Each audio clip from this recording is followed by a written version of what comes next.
Welcome to Apex English classes by me Ashutosh Sharma. YouTube पे पहली बार एक टॉपर आपको फ्री में इंग्लिश क्लासेस प्रोवाइड कर रहा है। अब आपको एसबीआई पीओ मेंस की इंग्लिश की तैयारी के लिए किसी भी यूट्यूब टीचर का पेड क्लास लेने की जरूरत नहीं है, क्योंकि मैं आपको पूरी की पूरी इंग्लिश की प्रिपरेशन करा देने वाला हूं एसबीआई पीओ मेंस के लिए। सारे के सारे टॉपिक्स हम कवर करेंगे। मैं आपको सब कुछ नॉलेज, पूरी नॉलेज दूंगा जो भी मुझे पता है एसबीआई पीओ मेंस के इंग्लिश सेक्शन में मैक्सिमम मार्क्स स्कोर करने के लिए। अगर आप इंग्लिश में एवरेज भी रहे हैं अभी तक, तो अब आपके लिए गेम चेंजर होने वाला है, क्योंकि मैं आपको पूरी नॉलेज देने वाला हूं, सारी की सारी टिप्स, ट्रिक्स और टेक्निक्स। आज हमारा फर्स्ट सेशन है, इसलिए ये एक छोटी क्लास होगी। कल से हम डिटेल्ड क्लासेस लेंगे। आज आपके लिए एक शॉर्ट सेशन होने वाला है। Lesson 1 RC, reading comprehension. अब मैंने आरसी को ही फर्स्ट लेसन के लिए क्यों चुना? ऐसा इसलिए है क्योंकि आरसी को मैक्सिमम वेटेज दे रखा है एसबीआई पीओ मेंस में।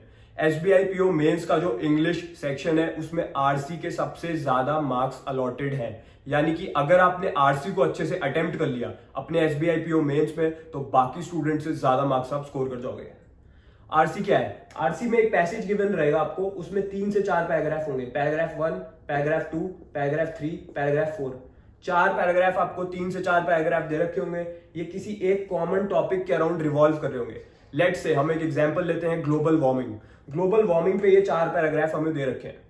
अब जो मेंस में जो आरसी आती है उसका एक स्ट्रक्चर होता है, वो एक स्ट्रक्चर फॉलो करती है। अगर ये 4 पैराग्राफ है तो ये एक स्ट्रक्चर वाइज, स्टेप वाइज होंगे।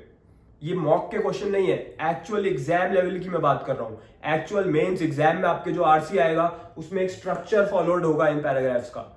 अब हम बात करते हैं, let's say for example global warming. तो ग्लोबल वार्मिंग का आपने फर्स्ट पैरा पढ़ा, तो आपने उसमें देखा कि वहां पे दे रखा था global warming is defined as this, it also refers to this, ऐसे करके 3-4 सेंटेंसेस। यानी कि अगर हम बात करें ब्रॉडर इमेज की, बिगर इमेज की, तो फिर हमें इसकी डेफिनेशंस बता रखी थी। तो हमने यहाँ पे क्विकली, जो हमारे पास रफ शीट गिवन होती है उसमें आप लिख लोगे इंट्रो।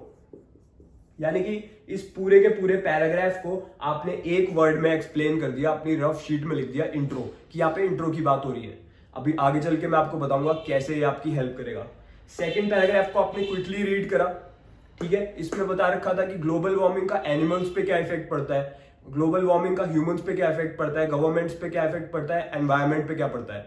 हम क्विकली समझ गए कि ये नेगेटिव्स की बात कर रहा है, तो हमने अपने जो रफ शीट थी उसमें लिख दिया नेगेटिव्स, यानी कि नेगेटिव्स की बात हो रही है। थर्ड पैराग्राफ पे हमने क्विकली सेंटेंसेस को रीड करा। कुछ याद रखने की जरूरत नहीं है किसी भी सेंटेंस का, कोई भी डेटा, कोई भी फिगर, 60,000, 40,000 फीट, ये वो, कोई डेटा याद रखने की जरूरत नहीं है। मैं देखता हूं, मैं स्टूडेंट्स को पहले भी बता चुका हूं कि वो लोग इन चीजों को याद करने की कोशिश करने लगते हैं जब वो पैराग्राफ पढ़ रहे होते हैं। इससे आपका पॉइंटलेसली टाइम वेस्ट करते हो आप। आपको क्या करना है? आपको क्विकली रीड करना है।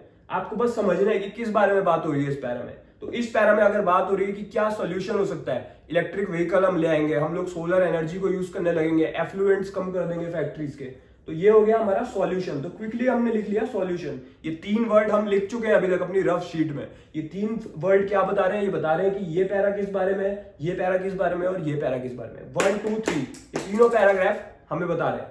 अब हम 4th पैरा पे आ जाते हैं। फाइनली हमने 4th पैरा पढ़ा। इसमें हमें बता रहा है कि 10 साल बाद ग्लोबल वार्मिंग से क्या हो जाएगा, 20 साल बाद क्या हो जाएगा, फिर 30 साल बाद क्या हो जाएगा। तो हमें बता रहा है ये फ्यूचर। अब हमारे पे ये 4 वर्ड्स आ गए। ये 4 वर्ड्स हमें आरसी में मैक्सिमम मार्क्स स्कोर कराएंगे, और वो भी हमें बिना इसे बार बार पढ़े। स्टूडेंट्स क्या गलती करते हैं? आरसी को एक बार पढ़ लेंगे, फिर इसे एक बार और पढ़ेंगे, उन्हें लगेगा अभी भी हमें समझ में नहीं आई आरसी, हम एक बार फिर से पढ़ लेते हैं। ऐसा नहीं करना है आपको। आप मैक्सिमम टाइम आप वेस्ट कर जाओगे अगर आपने ऐसे आरसी को रीड करते रह गए। मैक्सिमम बच्चे ये गलती करते हैं। आपको ये नहीं करना है, आपको ये करना है, एक पैराग्राफ को पढ़ा, उसके रिलेटेड एक वर्ड लिखा, इसको पढ़ा उससे रिलेटेड, इसको पढ़ा उससे रिलेटेड, इसको पढ़ा उससे रिलेटेड। अब हम क्वेश्चंस पे गए क्विकली। हमने पहला क्वेश्चन पढ़ा। पहले क्वेश्चन में बता रहा है कि यार जो काउज है उन पे ग्लोबल वार्मिंग का क्या इफेक्ट पड़ रहा है। तो हमने अपने वर्ड्स को देखा। सबसे पहले हमारे पास क्या क्या वर्ड्स थे? हमारे पास था इंट्रो, हमारे पास था नेगेटिव्स। तो अब नेगेटिव की बात हो रही है, हम समझ गए कि काउज पे क्या इफेक्ट पड़ता है ग्लोबल वार्मिंग का। तो हमें पता चल गया नेगेटिव्स यानी कि सेकंड पैराग्राफ। तो हम क्विकली सेकंड पैराग्राफ में गए, हमने इसको स्कैन करा, जल्दी से देखा अपनी आंखों से कहां पे काउज लिखा है। क्विकली हमें आंसर मिल गया, हमने राइट आंसर को मार्क कर दिया। हमें पूरा पैसेज फिर से पढ़ने की जरूरत नहीं पड़ी। बाकी बच्चे क्या करेंगे? काउज ढूंढा, अच्छा अब वो फिर से पैराग्राफ पढ़ना शुरू करेंगे कि यार काउज कहां पे पढ़ा था मैंने। ये नहीं करना है आपको, आपको ये करना है। इससे आपके बहुत सारा टाइम आपका बच जाएगा एग्जाम में। सेकंड क्वेश्चन पे हम गए, उसमें ये पूछा हुआ था कि यार 30 साल बाद ग्लोबल वार्मिंग का क्या इफेक्ट पड़ जाएगा एनवायरनमेंट पे। 30 साल बाद फ्यूचर, फ्यूचर हमारा चौथा वर्ड था, यानी कि चौथा वर्ड, चौथा पैराग्राफ। क्विकली हम चौथे पैराग्राफ को पढ़ेंगे अपने स्क्रीन पे।